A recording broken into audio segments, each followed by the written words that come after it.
Hi, this is Dr. Purna Bikkasani. I wrote a book, Joy of Life. It's a bestseller on Amazon. I wrote this book to address the problems that we have been confronting in the modern world.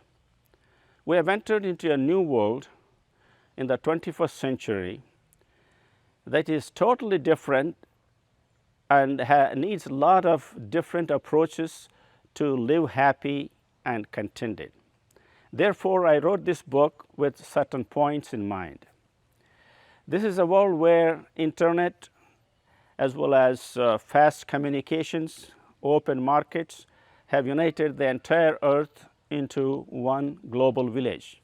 So, we are not dealing with one entity, one nation, one group, one community, we are dealing with everybody.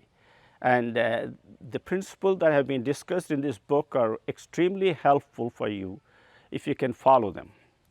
Number one principle is that you have to be willing to change with times.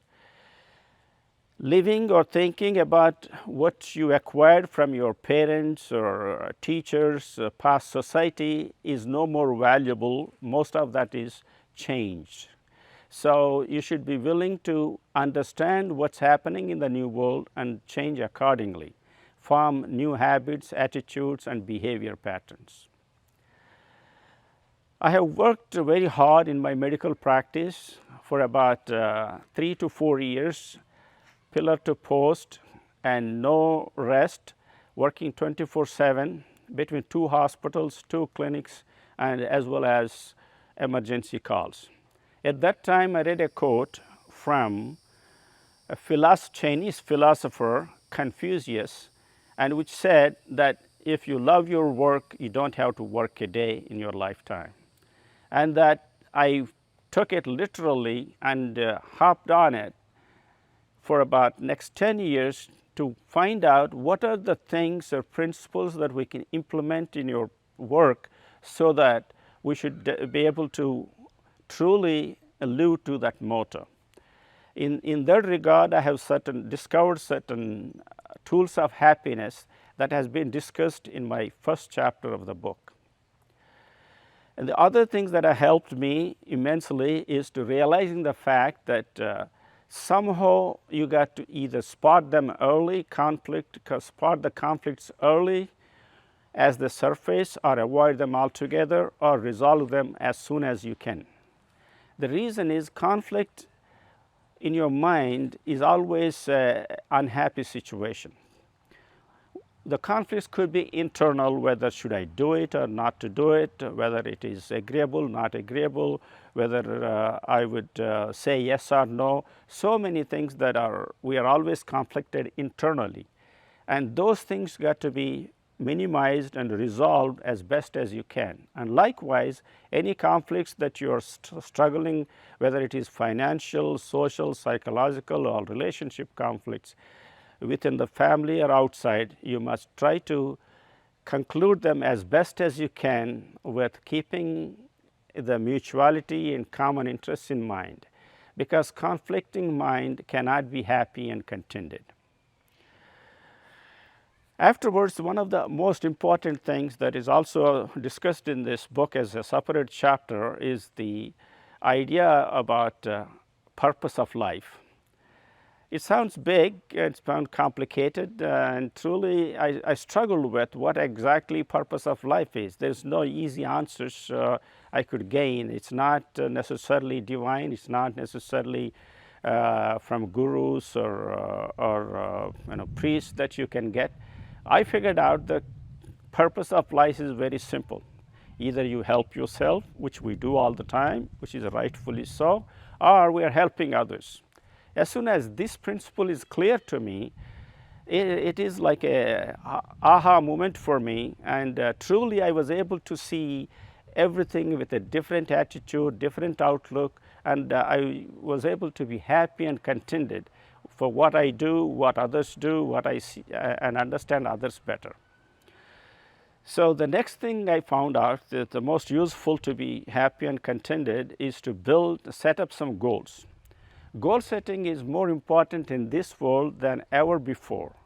for the fact that the world is getting very complex, offering many, many options, complicated lifestyles and luxuries, etc. So that unless you have a clear idea exactly what you're up to, what your end goals are, and define them and stick with them for a long time to focus on them, it is very tough to be able to achieve or to be happy, because you could be lost in the sky like a kite with a broken spool.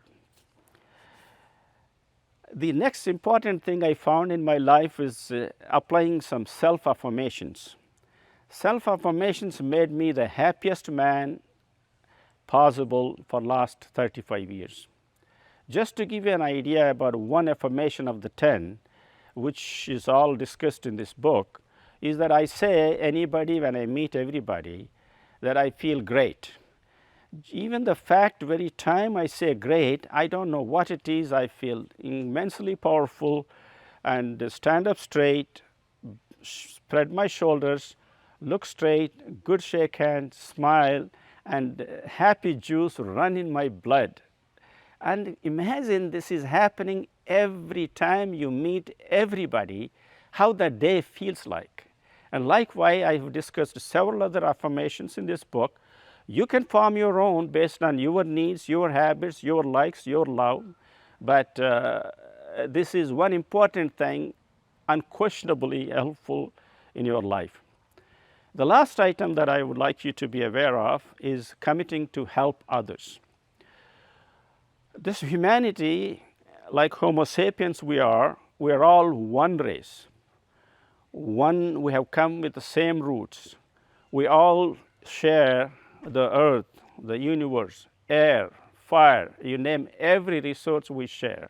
And not only we share, we also share this with entire ecological systems. So what is important is, no matter how big you may be, a millionaire or a billionaire, you should realize the fact that you are standing on the shoulders of thousands and thousands of ordinary, average, working people in the country, in the community. If you can remember that, for what you make, you should be able to share with others. And I'm glad to see biggest billionaires now in the world are doing that. They have become very benevolent and they are helping. And this is a trend that people should take care. Besides all this, charitable nature also makes you feel good. You get appreciated. You get a lot of gratitudes. Besides all that, your immune system gets strengthened and infections go down. You also live longer. And I would appreciate if you could buy this book and read it for yourself. And if you have any questions or comments, feel free to make. There is a source in the book where you can contact me back. Thank you very much. Have a nice day.